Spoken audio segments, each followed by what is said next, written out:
CNBC आवाज की budget.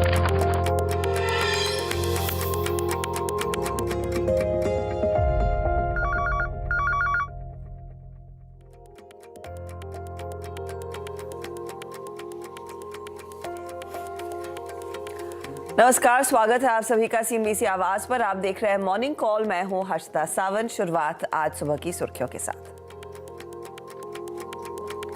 FY23 के आखिरी कारोबारी दिन, ग्लोबल संकेत पॉजिटिव। एशियाई बाजार मजबूत खुले। SGX निफ्टी में हल्की बढ़त। वहीं US फ्यूचर्स में भी 0.25% की तेजी। पिछले 2 दिनों में अमेरिकी मार्केट्स में डाउ 464 अंक चढ़ा तो नैस्डैक 400 पॉइंट ऊपर। जॉबलेस क्लेम के आंकड़े के बाद फेड के रुख में नरमी की उम्मीद से बढ़ा जोश। और इराक की ओर से सप्लाई की दिक्कतों की चिंता से कच्चे तेल में तेजी कायम। भाव $79 के करीब। उधर सोना भी $2000 पर टिका। डिफेंस सेक्टर में घरेलू कंपनियों को बढ़ावा देने के लिए सरकार का बड़ा कदम। BDL, BEL और गार्डन रीच शिपयार्ड समेत 6 कंपनियों के साथ करीब 36,000 करोड़ से ज्यादा के सौदों का किया हुआ करार। और कल से लागू होंगी नेचुरल गैस की नई कीमतें। आज शाम तक दाम पर फैसला होने की उम्मीद। टाइल, फर्टिलाइजर और सिटी गैस कंपनियों पर रखें नजर। और एक्सपोर्टर्स के लिए आज है बड़ा दिन। अगले 5 साल के लिए विदेशी व्यापार नीति की घोषणा करेंगे उद्योग मंत्री पीयूष गोयल। 9:45 बजे होगी प्रेस कॉन्फ्रेंस। और मार्केट रेगुलेटर सेबी का बड़ा फैसला। PE फंड्स भी ले सकेंगे म्यूचुअल फंड स्कीम में बड़ी हिस्सेदारी। साथ ही लिस्टेड कंपनियों में नहीं होगा कोई स्थायी बोर्ड मेंबर। कंपनियों को बोर्ड बैठक के आधे घंटे के भीतर देनी होगी अपने फैसलों की जानकारी। और आज से शुरू होगा क्रिकेट का Mahakumbh IPL 2023। Chennai super Kings और मौजूदा चैंपियन गुजरात टाइटंस के बीच मुकाबले के साथ टूर्नामेंट का होगा आगाज।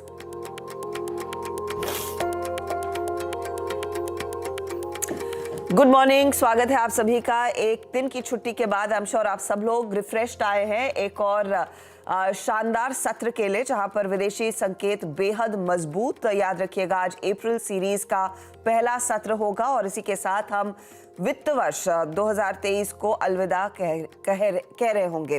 तो कई सारी चीजें हैं जो इनफैक्ट कल यानी कि 1 अप्रैल से बदलने वाली हैं। उसकी तैयारी तो आपकी होगी ही आई एम श्योर, लेकिन आज के सेटअप को आज आपने कैसे अप्रोच करना है उस पर पहले फोकस करते हैं। बुधवार के सत्र, जिस दिन एक्सपायरी का दिन था, मार्केट में वॉलेटिलिटी डेफिनेटली देखने को मिली, लेकिन जो फाइनल क्लोज आया वो 17,080 के आसपास आता हुआ दिखाई दिया था। एक तगड़ा पुलबैक 17,126 तक का हाई भी छुआ था, लेकिन ज्यादा जोश निफ्टी बैंक में नजर आता हुआ दिखाई दिया। निफ्टी बैंक 350 पॉइंट की बढ़त पर जाकर टिका। 39,910 के लेवल्स देखने को मिले और 39,600 को भी हमने निचले स्तरों में टेस्ट किया था, लेकिन ध्यान दीजिए ऊपरी लेवल्स क्या थे। 40,000 के पार हम निकलते हुए दिखाई दिए थे। तो वो सत्र था बुधवार का और एक्सपायरी लेड ही ज्यादातर पोजीशंस देखने को मिली थी। लेकिन आज अप्रैल सीरीज का पहला सेशन जो हम फ्रेश स्टार्ट लेते हुए दिखाई देंगे FY24 की, उसके लिए संकेत कैसे हैं उस पर करते हैं फोकस। विदेशी बाजार बुधवार में क्या हुआ और साथ ही साथ कल यानी कि गुरुवार को क्या हुआ वो सब फैक्टर इन करना है। SGX निफ्टी आपको दिखा रहा है कि 17,270 के आसपास शुरुआत होती हुई दिखाई देगी। ऐसे देखें तो शांत शुरुआत के आसार बनते दिखाई दे रहे हैं, लेकिन याद रखिएगा कल भारतीय बाजार बंद थे तो थोड़ा सा वो एडजस्टेड फिगर है। जो वेंसडे का फिगर था SGX निफ्टी का, तो वो लगभग संकेत दे रहा था 17,200 के आसपास। तो वहां से आगे तो गाड़ी डेफिनेटली बढ़ती हुई दिखाई दे रही है। अब ऐसे में पिछले 2 सत्रों में ऐसा क्या हुआ कि अमेरिकी बाजारों में तेजी बनती दिखाई दी, तब और अब का डेटा लेकर आइएगा। आपको बहुत ही बदली हुई और बहुत ही शानदार तस्वीर दिखाई देगी। 32,839 पर था दरअसल डाउ जब हम मार्केट को क्लोज कर रहे थे।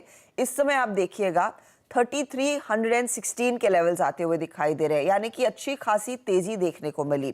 हम जब डाउ फ्यूचर्स पर नजर डाल रहे थे 250 पॉइंट की बढ़त की उम्मीद थी, जो हुआ वेंसडे को 323 अंकों की बढ़त थी। नैस्डैक में भी इसी तरह से अच्छी खरीदारी देखने को मिली है। 12,852 के लेवल्स नैस्डैक में नजर आए थे। इस समय 13,135 के लेवल्स। हमारी तैयारी थी 119 अंकों तक की बढ़त, लेकिन 100 पॉइंट और दिए नैस्डैक ने।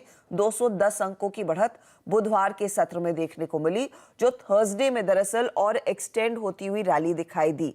अब ऐसा क्या हुआ है अमेरिकी मार्केट्स में जो इतनी बड़ी तेजी? 2 सेशंस में आप देखिएगा, डाउ 450 पॉइंट से ज्यादा चढ़ गया और नैस्डैक को लेकर जो सबसे ज्यादा चिंता थी वहां पर भी करीब करीब 400 अंकों का उछाल आया है। ये सब समझेंगे। नीरज हमारे साथ जुड़ गए हैं सुबह सवेरे। वीरू आपको बताएंगे कि FY24 के पहले सत्र में आपने क्या रणनीति लेनी है, पिछले सेशन में जो शॉर्ट कवरिंग हुई उससे क्या इंडिकेशन है नई सीरीज के लिए, नए वित्त वर्ष के लिए, और ऑफ कोर्स सुमित कई सारी खबरों पर नजरें रखेंगे। इनफैक्ट आज न्यूज फ्लो फ्राइडे के दिन काफी ज्यादा है और पिछले 2-3 हफ्तों से हो रहा है नीरज जी कि फ्राइडे एकदम सॉलिड सेशन हो जाता है। करेक्ट। सबसे ज्यादा खबरें आ जाती है, तो आज भी वैसा ही? आज भी वैसे बहुत सारी देश में भी और विदेश में भी बहुत सारी खबरें। जी हाँ। लेकिन मार्केट 2 दिनों में जिस दिन हमारे यहाँ छुट्टी थी उस दिन भी खूब चला और यह चला। इसका एक बड़ा रीज़न आप ये कह सकते हैं कि क्वार्टरली क्लोजिंग थी, तो बहुत सारे वो वाले एडजस्टमेंट भी हुए, लेकिन जो आउटलायर था उसमें वो नैस्डैक था, टेक स्टॉक्स थे और आप देखिए 2 दिनों में उसमें बड़ी रैली वहाँ पे बनी। लेकिन ओवरऑल जो रैली बन रही है उसमें अब धीरे धीरे लोग ट्रेडर्स ये बिलीव कर रहे हैं कि बैंकिंग क्राइसिस में अब कुछ नया नहीं आ रहा है, सेटल होता हुआ जैसे देखने को मिल रहा है। साथ ही उनको लग रहा है कि इन्फ्लेशन भी अब हो सकता है कंट्रोल होके आए और फेड की तरफ से भले ही कमेंट्री बहुत हार्श हुई, लेकिन उनकी क्यूटी अब जो क्यूई में कन्वर्ट हो रही है तो सिस्टम में इतनी दिक्कत नहीं है, क्योंकि मतलब पैसा जो बहुत कम कर रहे थे वो सिस्टम में वापस डाला जा रहा है, भले ही बैंकों को लिक्विडिटी देने के लिए, तो इसलिए तेज़ी हुई। लेकिन इस पूरी तेज़ी को अगर आपको समझना है तो आपको सिर्फ नैस्डैक देखना चाहिए। नैस्डैक में अक्टूबर लोज से अभी तक 20% की रैली कंप्लीट हो चुकी है और टेक्निकली इसको एक बुल रन मान लिया जाता है। 20% गिरे तो बेयर मार्केट हो जाता है और 20% चले तो बुल मार्केट हो जाता है। तो ये नैस्डैक में हुई है। तो कुछ ये लोग ये कह सकते हैं कि बॉटम बन चुका है और टेक स्टॉक्स में बड़ी तेज़ी चल रही है, लेकिन तो उसके अंदर और थोड़ा सा आप डीप डाइव करेंगे तो आपको ये पता लगेगा कि 3-4 स्टॉक हैं जिनके दम पे रैली चल रही है। माइक्रोसॉफ्ट, एनवीडिया, ऐसे चिप वाले स्टॉक, माइक्रॉन, ये सारे स्टॉक हैं जहाँ पे तेज़ी चल रही है। तो क्या नैस्डैक की रैली को रिप्रेजेंटेटिव मानना चाहिए? ये डिबेट चल रही है, मुझे नहीं पता कि इस डिबेट का अंत कहाँ होगा, लेकिन ये बिल्कुल फैक्चुअल है कि 5-6 स्टॉक हैं जिनके दम पे नैस्डैक ने 20% की रैली अपने लो से दिखाई है। अब उसको टेक्निकली आप बुल मार्केट कह सकते हैं या जो भी कहें। तो इसलिए मार्केट में क्वार्टरली क्लोजिंग के चलते बहुत सारे स्टॉक्स में तेज़ी देखने को मिली है, ये एक बड़ा रीज़न है। और इसी के साथ साथ अगर आप क्रूड और गोल्ड पर नज़र डालेंगे तो गोल्ड अगेन उसने 2000 पार करने की एक हल्की सी कोशिश की, हालांकि अभी वो थोड़ा नीचे आ गया, लेकिन लगभग 2000 के आसपास बार बार वो जाने की कोशिश कर रहा है। और क्रूड ऑयल जो है 78-79 के आसपास अपना सस्टेन्ड बेसिस पे चल रहा है और उसमें भी रुझान ऊपर की तरफ बना हुआ, क्योंकि बहुत सारे हेज फंड की पोजीशन अभी भी कटी नहीं है। हमको उम्मीद थी कि शायद 31 मार्च के पहले ये कट जाए, लेकिन अभी भी वो पोजीशन लेके खड़े हुए हैं, तो शायद वहाँ पे भी वो थोड़ी मजबूती हो सकती है। तो नेट आप ये कह सकते हैं कि एक रिस्क ऑन ट्रेड का माहौल वहाँ पे बना है और लोग ट्रेडर्स जो हैं वो रिस्की ट्रेड ले रहे हैं। रिस्क ऑन ट्रेड का माहौल बनता हुआ साफ दिखाई दे और डेटा पॉइंट्स भी इनफैक्ट सपोर्ट कर रहे हैं उस रैली को। जो जीडीपी का आंकड़ा आया Q4 जीडीपी का आंकड़ा सपोर्ट कर रहा है। दूसरा जो जॉबलेस यानी बेरोजगारों की संख्या उसमें 5000 की केवल बढ़त हुई है, तो उससे भी लोगों को लग रहा है देखो थोड़ी सी तो बढ़ी है ना। तेजी वालों को हल्का से हम लोग ट्रिगर हैप्पी होते हैं, छोटा सा ट्रिगर मिले और हम खुश हो जाते हैं एकदम, तो वो भी एक कारण आप मान सकते हैं खुश होने के लिए।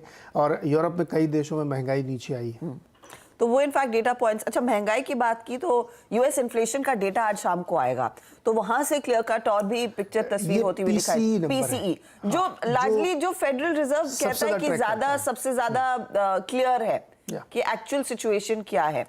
पर्सनल कंजम्पशन इंडेक्स जो आप कहते हैं उसके डेटा का इंतजार रहेगा जो आज शाम आएगा, तो उस पर हम सोमवार को रिएक्ट करेंगे। अच्छा, डेटा पॉइंट की बात की तो मार्च का जो मैन्युफैक्चरिंग डेटा आ रहा है चाइना की तरफ से वो उम्मीद से थोड़ा सा बेहतर है। 51.9 के आसपास ये आंकड़ा आया है, 51.6 का अनुमान था। और सर्विस पीएमआई भी मैं देख रही हूं 58.2 आया है, जो 55 का अनुमान था। तो चाइना के डेटा पॉइंट्स भी काफी बेहतर होते हुए दिखाई दे रहे हैं, काफी बेहतर होते हुए दिखाई दे रहे हैं। तो वो भी इनफैक्ट एक मार्केट होगा जिस पर आपकी नजरें होनी चाहिए। दिखा दीजिएगा एशिया मार्केट्स में इस डेटा के बाद किस तरह का रुझान बनता हुआ दिखाई दे रहा है, वो इंपॉर्टेंट है, जो ट्रेंड सेट करेगा। क्योंकि जो पॉजिटिव क्यू हम लेकर आए वो अमेरिकी बाजार से लेकर आए, और अब जो चाइना का डेटा आ रहा है वो भी अच्छा है। तो हांगकांग का मार्केट क्या कर रहा है और साथ ही साथ निकेई में क्या हो रहा है, उस पर आपकी नजरें होनी चाहिए। वो इंडेक्स आपकी स्क्रीन पर फटाफट से आ जाएगा। अच्छा, निकेई 280 पॉइंट ऊपर है, हांगकांग का मार्केट भी करीब 274 अंकों की बढ़त दिखा रहा है। जो सेटअप है वो काफी ज्यादा मजबूत है। अच्छा वीरू, ऐसी स्थिति में पिछला सत्र प्राइमरीली एक्सपायरी लेड सेशन था, बहुत बड़ी रिकवरी देखने को मिली। आई एम श्योर वो शॉर्ट की पोजीशंस जो 80% एंड अबव थी कम हुई हैं, लेकिन बताइए आज के लिए ये जो पहला सेशन है इस वित्त वर्ष का, अप्रैल सीरीज का, किन लेवल्स पर अब जोर दिया जाए? एसजीएक्स निफ्टी एक बार फिर 17,200 के ऊपर। Good morning Harshita. देखिए, जो नीरज जी ने अपनी कमेंट्री में बैंकों का जिक्र किया ना, बैंकों की राहत, वही राहत आई थिंक आपको कल यानी बुधवार को क्लोजिंग में थोड़ा सा अच्छा करके गई थी। हाईलाइट थी बैंक निफ्टी। हर्षिता, आपको याद होगा वेडनेसडे मॉर्निंग हमारी बात हो रही थी कि स्ट्रेंथ का लीडिंग इंडिकेटर होगा Nifty bank. The moment it will sustain above 39660, 39,660, 39,740। बात ये हुई थी कि ये 3 सेशन से अपने टेंड निमा के नजदीक टाइम बिता रहा है, और the moment it will sustain above 740 it will give a swing towards 40,040। वैसा ही हुआ। मैं बुधवार के सेशन की सबसे की हाईलाइट मानता हूं इसको। और जो 40,040 स्ट्राइक किया वो क्या था? कॉलराइटर्स का जोन था, वो 200 डेमा था और वो 20 डेमा था। हाईलाइट थी ये, और इसी की लीडरशिप में ही हमको आज के इस सेशन को अप्रोच करना है। क्यों? क्योंकि हर्षिता, निफ्टी में 74% रोलोवर्स अभी भी शॉर्ट साइड पे हुए हैं, but with 85% rollovers Nifty bank lead कर रहा है और शाइन कर रहा है। निफ्टी बैंक के साथ साथ सीमेंट, उसके बाद एफएमसीजी, कैपिटल गुड्स, इन 3 बास्केट में काफी स्ट्रॉन्ग लॉन्ग रोलोवर्स हुए हैं। ये मैं इसलिए शुरुआत में मेंशन कर रहा हूं क्योंकि आज हमें गैप अप जब मिलेगा तो हमें इन 3-4 सेक्टर्स को देखना पड़ेगा। इस सेशन की हाईलाइट क्या है? एफआईएस कैश में बायर थे, और आप इनके डेटा को अगर गौर से देखें हर्षिता, 1245 करोड़ रुपए की बाइंग, 822 करोड़ रुपए का डीआईएस का बाइंग। एफआईएस ने 2000 करोड़ रुपए का इंडेक्स बाय किया, लॉन्ग शॉर्ट दोनों काटे, और स्टॉक फ्यूचर्स में काम ना के बराबर किया, लॉन्ग शॉर्ट दोनों काटे। बट इस सीरीज की शुरुआत में एफआईएस लगभग 1,34,000 कॉन्ट्रैक्ट शॉर्ट लेके बैठे हैं, जो कि इस दौर के हाईएस्ट क्लस्टर से लगभग 60,000 कॉन्ट्रैक्ट कम है। वो करीब 1.95 लाख पहुंच गया था। मैं इस सेशन को कैसे अप्रोच करूंगा? Let's bring Nifty. निफ्टी के लिए हर्षिता, जो एक पॉइंट याद रखिएगा, जो आज रेजिस्टेंस 1 है वो मैं डिफाइन कर देता हूं। पहले आप कॉलराइटर्स को देखिए। वीकली और मंथली कॉन्ट्रैक्ट में सबसे बड़ा सप्लाई जोन अगर कुछ है तो वो है 17,200, 17,200। वहां पे एक बड़ा कॉल राइटर भी है, 27 लाख का आउटस्टैंडिंग वाई भी है, प्लस 17,200 220 के बीच में आपका फॉलिंग 20-डे एक्सपोनेंशियल मूविंग एवरेज भी है। और नीचे अगर आप पुट्स में देखें तो हर्षिता, करीब 62 लाख का पुट मंथली कॉन्ट्रैक्ट में 17,000 के पुट में है, और 75 लाख का वीकली कॉन्ट्रैक्ट के पुट में। तो मेरी अप्रोच क्या रहेगी निफ्टी पे? देखिए, बेस 1 के ऊपर के डिप को आप बाय कीजिएगा। बेस 1 यानी प्रीवियस क्लोज, उसके ऊपर के हर डिप को बाय कीजिएगा। कूल ऑफ को इंतजार कीजिएगा, और कूल ऑफ नहीं मिले तो क्या करना है? तो हमें लीड इंडिकेटर बैंक निफ्टी को देखना है, और अगर कूल ऑफ नहीं मिल रहा है और निफ्टी सस्टेन कर रहा है 17,177 और 220 के ऊपर स्पॉट, तब भी हम लॉन्ग ट्रेड लेंगे, बट थोड़े थिन वॉल्यूम्स के साथ। याद रखिएगा, resistance 1 it's a red zone, it's a call writer zone, plus it's a falling 20-डे exponential moving average zone. But कभी ना कभी तो वो भी कटेगा, ऐसी बात नहीं है। तो उसके ऊपर अगर सस्टेन हो रहा है तो थिन वॉल्यूम्स के साथ, बट बिलो बेस 1 या फिर at the base 1, above base 1 buy trade जरूर लेंगे फुल कैपेसिटी के साथ। ये अप्रोच रहेगी हर्षिता निफ्टी पे। और एक और चीज बात जो रेजिस्टेंस की पेट है उसमें मेंशन है कि अगर हम निफ्टी पर ये जो प्लीज़ रेजिस्टेंस की प्लेट लेके आइएगा एक बार। 17,220 काट देते हैं तो एक 251 और 305 तक का स्विंग मिल सकता है। शॉर्टिंग थॉट्स तभी आएंगे जब हम 16,946 के जोन को वॉलिड कर देंगे। अब आते हैं निफ्टी बैंक पे।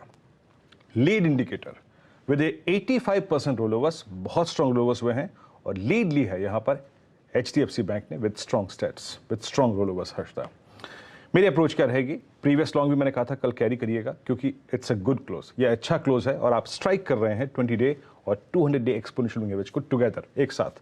ये देखिए 39,500 पे स्ट्रॉन्ग पुट राइटर, 40,000 पे थोड़ा टसल है, बट 40,500 पे और 40,000 पे कॉल राइटर्स है। मेरी अप्रोच क्या रहेगी? याद रखिएगा, अगर आपके पास लॉन्ग है तो उसे होल्ड करिए। 85% लॉन्ग रोलोवर्स, अच्छा बिहेवियर है। ऊपर की तरफ रेजिस्टेंस की प्लेट लेके आइएगा। बेस 1 के ऊपर हम हर डिप को बाय करेंगे, हर डिप को बाय करेंगे और अगर 4180 निकलता है तो 4483 आएगा। 483 क्या है? That's falling 50 day exponential moving average. वो कटे तो आपको एक स्विंग टुवर्ड्स 604,786 मिलेगा। स्ट्रॉन्ग ओपनिंग के बाद एक कूल ऑफ मिले और बेस 1 के ऊपर का कूल ऑफ मिले तो दोनों ही इंडस्ट्रीज पे जरूर बाय करने की कोशिश कीजिएगा। हर्षदा, तो ये लेवल्स आपके लिए आज इंपॉर्टेंट है, इन पर आप ध्यान देंगे, यहीं पर वो बड़ा मूव देखने को मिलेगा। और ऑफ कोर्स अब स्टॉक स्पेसिफिक्स पर फटाफट से आ जाते हैं। सुमित हमारे साथ है। सुमित, आप लकी हैं कि फ्राइडे के दिन इतनी सारी खबरें। सच में, मतलब आज तो डिलाइट था। या तो 31 मार्च का इफेक्ट कह लीजिए कि लगातार न्यूज़ फ्लो देने का जो टारगेट है वो पूरा किया गया, लेकिन बहुत ज़्यादा न्यूज़ फ्लोज पिछले 2 दिनों के अंदर रहे हैं। तो शुरुआत करता हूं डिफेंस स्पेस के साथ। एक आज के लिए बड़ी खबर, बड़ा ट्रिगर है, पूरे सेक्टर के लिए काम करेगा, जिसमें रक्षा मंत्रालय का डिफेंस पर 6 कंपनियों को करीब 36,000 करोड़ रुपए के करार किए हैं। इसके अंदर आता है BDL, BEL, गार्डन रीच और साथ साथ 6 कंपनी से टोटल जहां पर ये करार होते हुए दिखाई पड़े हैं। ऑर्डर फ्लोज के हिसाब से भारत डायनेमिक्स को करीब 8160 करोड़ रुपए का order, garden reach Goa shipyard को 9,781 करोड़ रुपए का ऑर्डर, कोचिन शिपयार्ड करीब 10,000 करोड़ का ऑर्डर, BEL 5,000 करोड़ का ऑर्डर और इसके अलावा बाकी जो कंपनियां हैं इसमें इन टोटल 10 और करार किए गए। तो ये सभी कंपनियां जो है इनके ऊपर आप नजर रखिएगा, ये क्रूशियल ऑर्डर्स हैं इनके लिए। इसके अलावा देश की सबसे बड़ी रिलायंस इंडस्ट्रीज, इसके ऊपर भी आज आप फोकस करेंगे, जहां पर 2 मई को शेयर होल्डर्स के साथ और क्रेडिटर्स के साथ एक बैठक बुलाई गई है, जिसमें NCLT के आदेश के बाद ये फैसला लिया गया है कंपनी की तरफ से फाइनेंशियल सर्विसेज के डीमर्जर को अप्रूवल यहां पर आ सकता है और ये बोर्ड जियो फाइनेंशियल के डीमर्जर के ऊपर मंजूरी देने की बातचीत है। इसमें RIL के 1 शेयर के बदले में जियो फाइनेंशियल के 1 शेयर को देने की बातचीत भी है और डिस्क्लेमर भी है स्टैंडर्ड की। चैनल आप देख रहे हैं, इसका प्रभुत्व और प्रबंधन रिलायंस इंडस्ट्रीज के पास है। इसके अलावा पूरे फार्मा पे आप नजर रखेंगे, जहां पे लुपिन में कंपनी की पीतमपुर यूनिट 2 को US FDA से 10 ऑब्जर्वेशंस मिले हैं और ये 21 से लेकर 29 मार्च के बीच में इंस्पेक्शन होता हुआ दिखाई पड़ा। थोड़े दिन पहले क्लीन चिट थी एक यूनिट को और दूसरी यूनिट में 10 आपत्तियां आ गई हैं। एलम्बिक फार्मा, जहां पर एक मोतियाबिंद की दवा को US FDA की तरफ से अप्रूवल आता हुआ दिखाई पड़ा है, तो ये पॉजिटिव ट्रिगर के तौर पर कामकाज करेगा। और एलम्बिक फार्मा, माफ कीजिएगा, और अरबिंदो फार्मा में जहां पे कंपनी ने एक UN की संस्था के साथ सब लाइसेंसिंग करार किया है और ये मेडिसिन पेटेंट पूल के साथ करार होता हुआ दिखाई पड़ा है। HIV की एक दवा है कैबोटिग्रेविर, इसको लेकर करार किया गया है, तो उस लिहाज से आप अरबिंदो फार्मा पे भी नजर रखेंगे।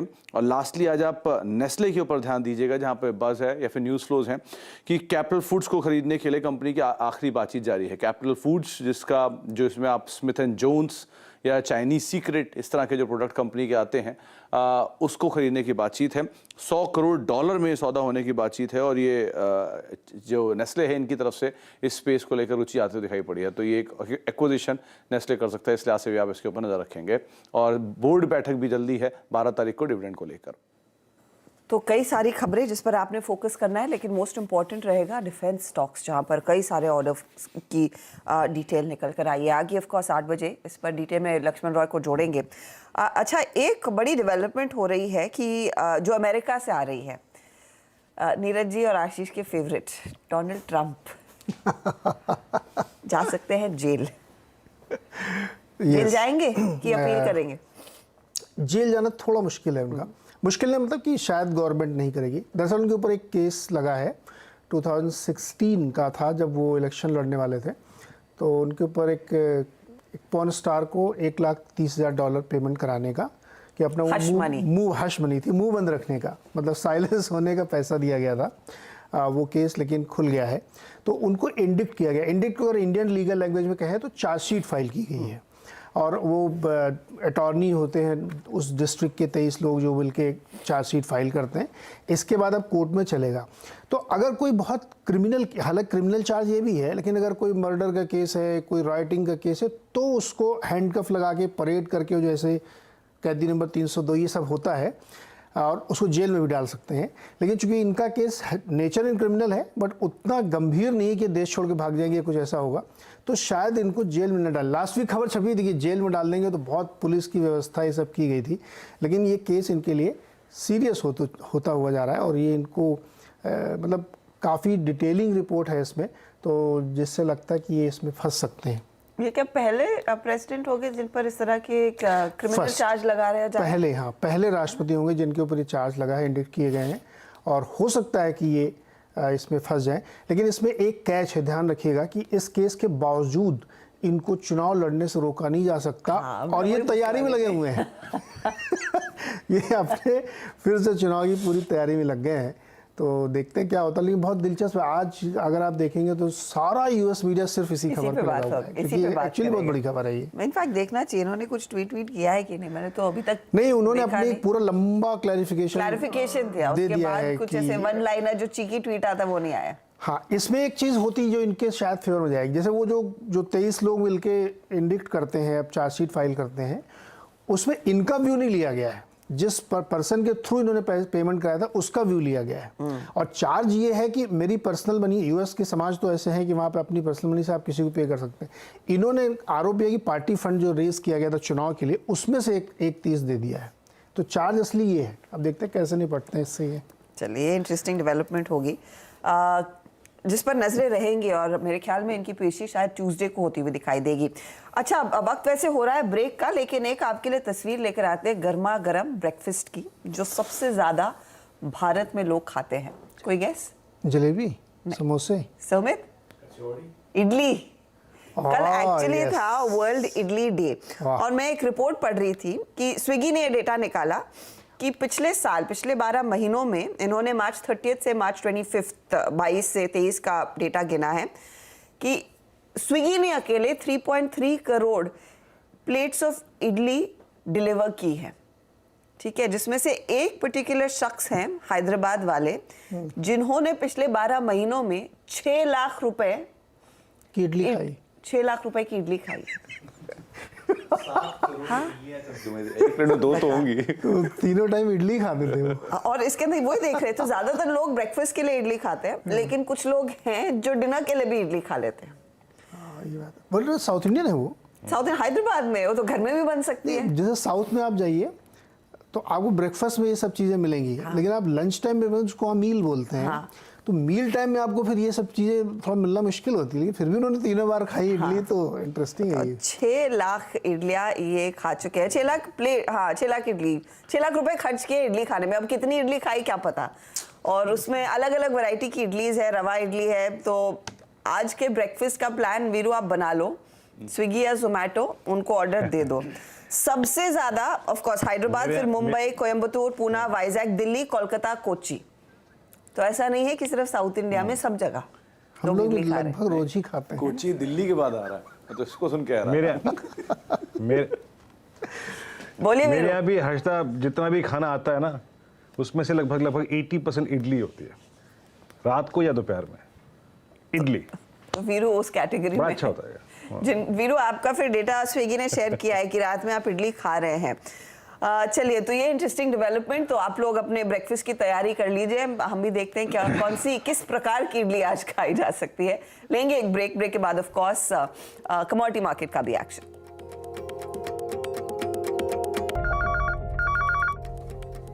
आप देख रहे हैं मॉर्निंग कॉल, और आज फ्राइडे को आपने कहां ट्रेड लेना है कमोडिटी मार्केट में? पृथ्वी फिनमार्ट के मनोज कुमार जैन की राय आ गई है।